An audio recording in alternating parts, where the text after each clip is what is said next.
Hey, over here. Yes, it's me. I thought it would be nice to catch you before you returned home. No, I promise I did not follow you here. Captain Beta would have let you ride all the way to Mondstadt if I came here by boat, no? I'm on other business.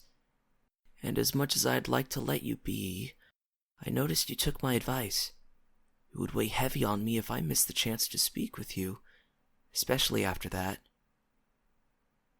You don't have to abide by my request.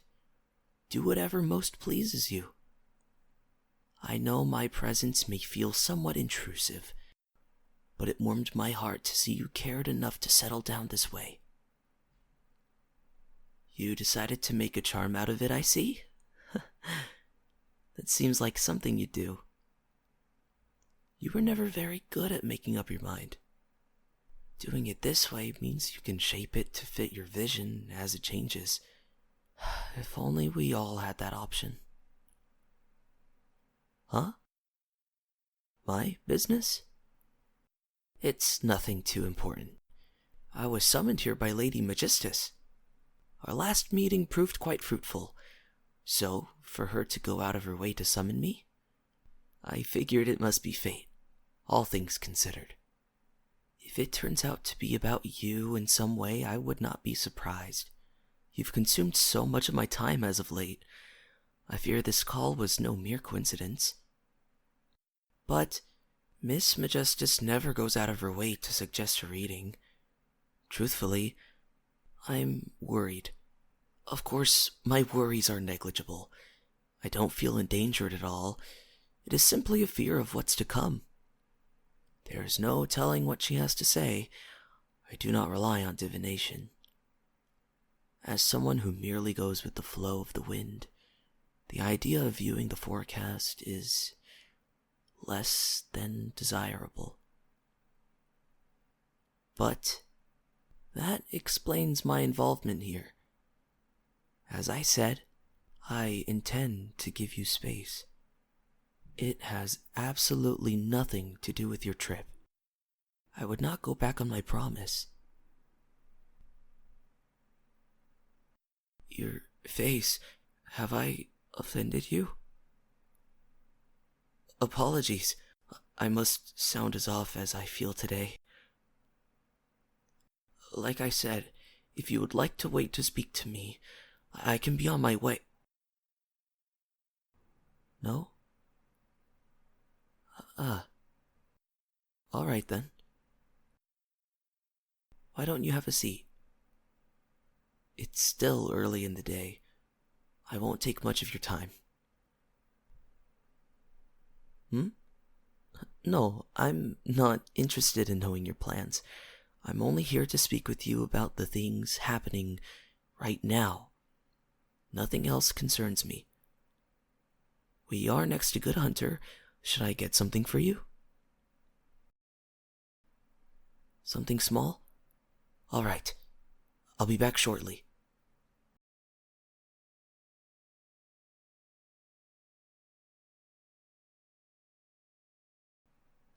I've returned. Our food will be out shortly. Shall we use that as a timer for this conversation? Why? Well, simply put, if it were up to me, I would have you sat here until sunset. But that would be an egregious misuse of your time, not to mention total disregard for your personal desires. I would commit no such act of disrespect. I care for you too much. So, how do you feel about keeping things quaint for now?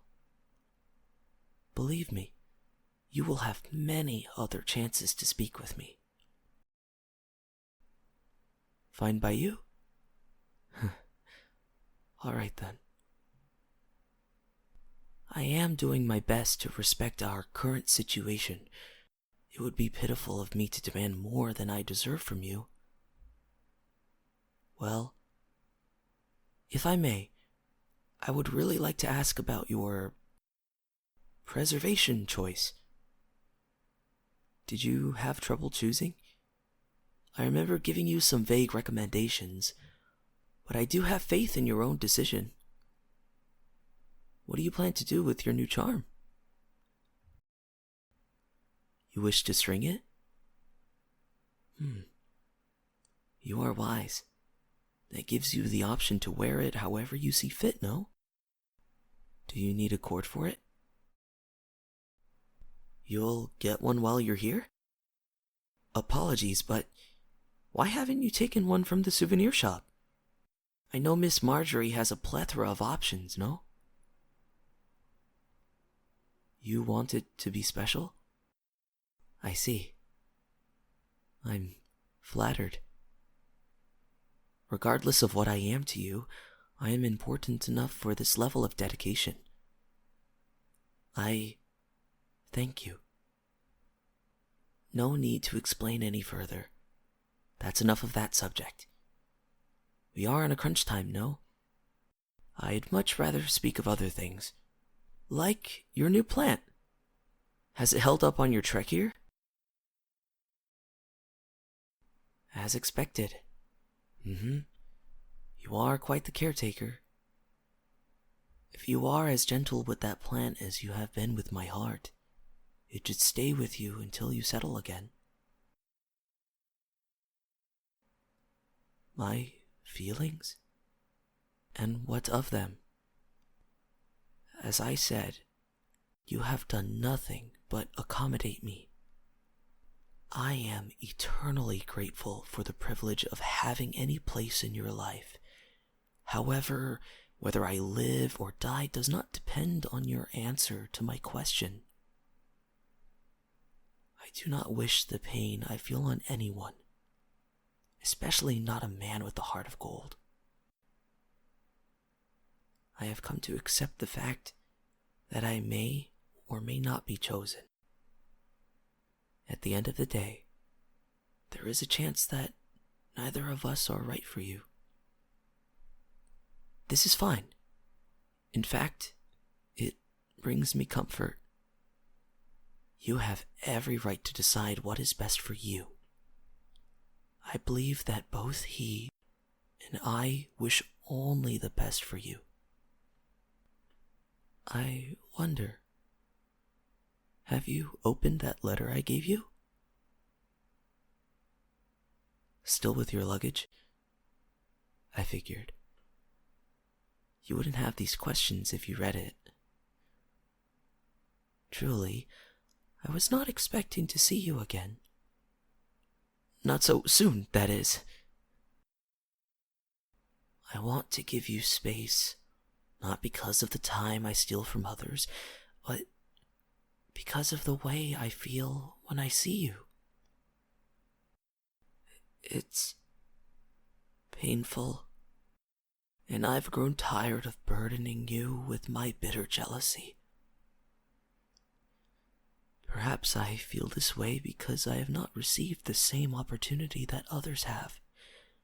However, I understand why, and therefore cannot complain about it for much longer. My shortcomings as a friend and partner are my own doing. I am distant, often unavailable. It is truly a shame, but things must be this way. Though I cannot help being somewhat angry with myself for it. It is in my nature to travel. The sedentary life has never appealed to me. Unfortunately, that means I find it difficult to settle down as you'd like to. Staying in one place and calling it home. I haven't been able to do that for years now. I cannot say what the future holds, but I do know that for now, I cannot bring myself to pick and choose. In fact, the only thing I'm sure about is you. It's funny, I know. I find it difficult to settle, and yet my heart has settled for you. Perhaps your own travels are another thing I find appealing. You don't have a home. You're like me, a wandering soul. You've always come and gone as you pleased, hardly worried about the stress of the past or anxiety of the future. It's attractive. I don't have to think very hard when I'm with you. My mind and body feel safe. I say all of this to say, what irony that this is the one decision you can't make. We're quite different. Then again, who said a choice had to be made at all? Calm yourself, I'm teasing. Though, I believe I have a point. Unlike the other in question, I don't quite expect a solid commitment from you. All I wish for is reciprocation. And I love you too would suffice. Maybe then I could move on and leave you to do as you pleased. I wonder, is that why I haven't gotten my answer? Are you avoiding the subject so I could continue to bring it up? No, I don't think you're very good at playing games. It would be fun if you were, though. Learn to let loose a little. I am not so easily broken that you must heed your words. In fact, I feel less out of place when you don't mince words with me. You always let me talk these days. No rebuttals, no snarky remarks. I do not wish to extinguish your flames. And I'm sorry if I have. You do not have to dull yourself so that I can shine. Shoot me down. Make a joke. Ask a question. Anything? I know that you care for me. My feelings are important to you, and I adore your heart's capacity. However, sometimes I feel it may be too big. You need to leave room for yourself. Make choices your heart desires rather than filling it with the hopes and dreams of others. I fear you're stretching yourself too thin. Yes, I know. We hardly have any serious conversations. There's been so much on my mind the last few months. My heart says that now is the time to share these things with you. I worry for you when you're away, even if I appreciate your spontaneity. You are special to me. I'm sure you know.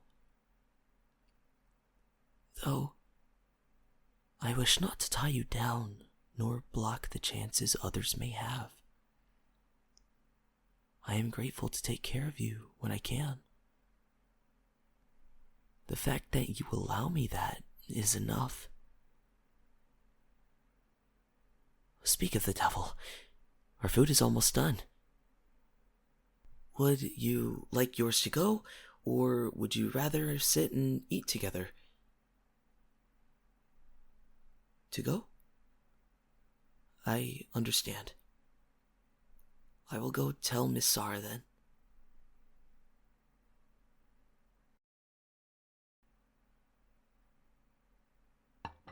Here you are. I got you enough for two. I told you, I support you and your every decision. Now go have fun. I'll talk to you later. Oh, and before you go, I love you.